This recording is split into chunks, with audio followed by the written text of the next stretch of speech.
हाँ, वेदों में सभी बातें हैं।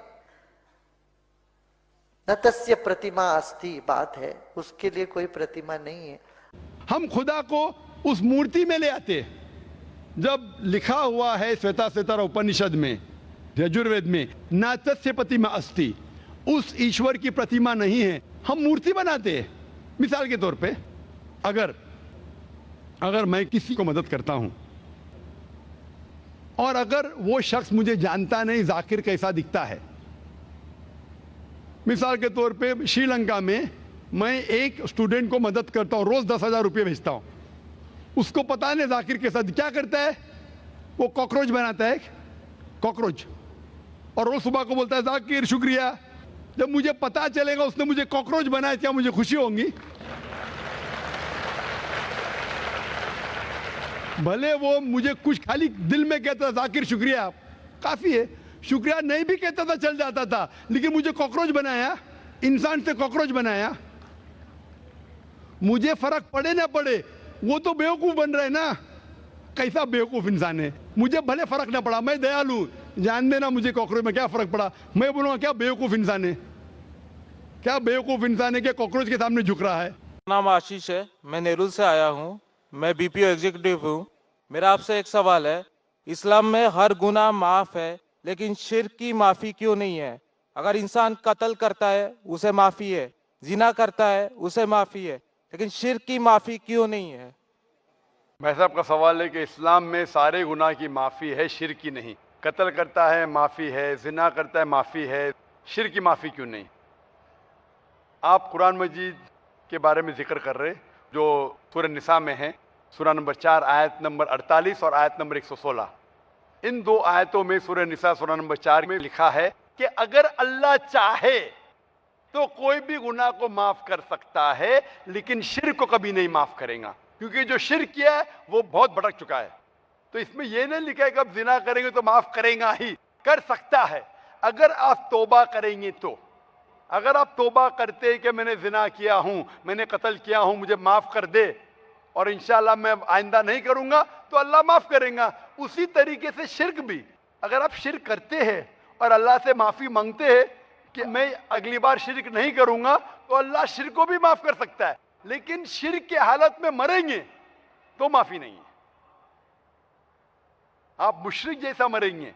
शिर्क करते हुए मरेंगे तो माफी नहीं। अगर आपने शिर्क किया, लाइक आज आप देख रहे हैं, कल भी परसों भी कितने गैर मुस्लिम बुत परस्ती करते थे, शिर्क करते थे, मूर्ति पूजा करते थे, अभी मुस्लिम बन गए, अल्लाह ताला बेशक माफ करेगा। और जिस दिन आप इस्लाम कबूल किए, आपके पिछले गुनाह सारे माफ, आपका स्लेट क्लीन। मैं माशाल्लाह अभी 46 साल का हूं, अच्छे काम करता हूं, इंसान हूं, गलतियां भी करता हूं। आप अगर इस्लाम कबूल करें, आपका स्लेट क्लीन। मेरे तो स्लेट में तो काफी चीज ऊपर नीचे है। अगर आप इस्लाम कबूल करें तो अल्लाह के रसूल फरमाते आपके सारे गुनाह माफ, स्लेट इज क्लीन। तो आप एक साफ सुथरे मुसलमान बनते, इसके बाद हिसाब किताब शुरू होगा। तो मैं पूछना चाहता हूं, आप मूर्ति पूजा में मानते भाई साहब? जी मानते हैं। क्यों, आपको लगता नहीं गलत है? आप क्या हिंदू है? जी। आपके मजहबी किताब में लिखा है, छंदों के उपनिषद में चैप्टर नंबर 6 अध्याय नंबर 2 श्लोक नंबर 1, एकम अद्वितीयम, खुदा एक है, उसके अलावा कोई नहीं है। लिखा है श्वेताश्वेतर उपनिषद में अध्याय नंबर 6 मंत्र नंबर 9, नाचस्य कस्य जनिता न चदीपा, उस ईश्वर, उस भगवान का कोई रब नहीं, उसके कोई वालदेन नहीं। लिखा है श्वेताश्वेतर उपनिषद में चैप्टर नंबर 4 मंत्र नंबर 19 में, न तस्य प्रतिमा अस्ति, उस ईश्वर, उस भगवान की कोई प्रतिमा नहीं, कोई अक्ष नहीं, कोई पिक्चर नहीं, कोई पेंटिंग नहीं, कोई फोटोग्राफ नहीं, कोई मूर्ति नहीं, कोई बुत नहीं। लिखा है यजुर्वेद में चैप्टर नंबर 32 वर्ष नंबर 3 में मंत्र नंबर 3 में, न तस्य प्रतिमा अस्ति, उस ईश्वर, उस भगवान की कोई प्रतिमा नहीं, कोई अक्ष नहीं, कोई पिक्चर नहीं, कोई पेंटिंग नहीं, कोई फोटोग्राफ नहीं, कोई बुत नहीं, कोई मूर्ति नहीं।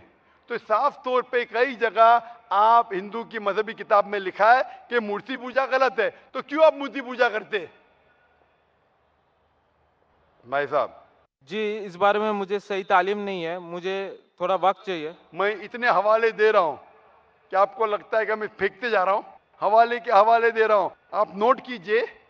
जी आप लाइब्रेरी में जाइए, आपको वेद नहीं मिलता है तो हमारी लाइब्रेरी में जाओ, इस्लामिक रिसर्च फाउंडेशन। हमारे इस्लामिक रिसर्च फाउंडेशन में आपको वेद का तर्जुमा मिलेगा, महाभारत का तर्जुमा मिलेगा, भगवत गीता के कम से कम 30 तर्जुमे मिलेंगे, बाइबल मिलेगा, बाइबल का तर्जुमा मिलेगा, कुरान का तर्जुमा मिलेगा, हदीस का तर्जुमा मिलेगा। मैं नहीं जानता हूं कहीं भी हिंदुस्तान में इतने मजहबी किताब का तर्जुमा मौजूद है। इस्लामिक रिसर्च फाउंडेशन में फ्री लाइब्रेरी, एयर कंडीशन में बैठो, फ्री पढ़ो।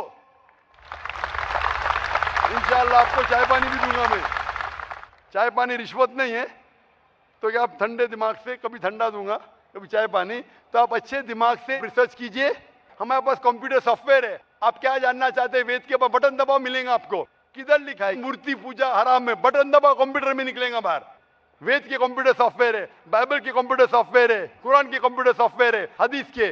तो मैं आपसे दरखास्त करता हूं कि आप रिसर्च कीजिए कि खुदा एक है, रिसर्च कीजिए कि मूर्ति पूजा गलत है, रिसर्च कीजिए कि आखिरी पैगंबर मोहम्मद सल्लल्लाहु अलैहि वसल्लम है। और मैं दुआ करता हूं कि आपको हक जल्दी मिलेंगे ताकि आप इस दुनिया और आखिरत में सफलता पाए। शुक्रिया।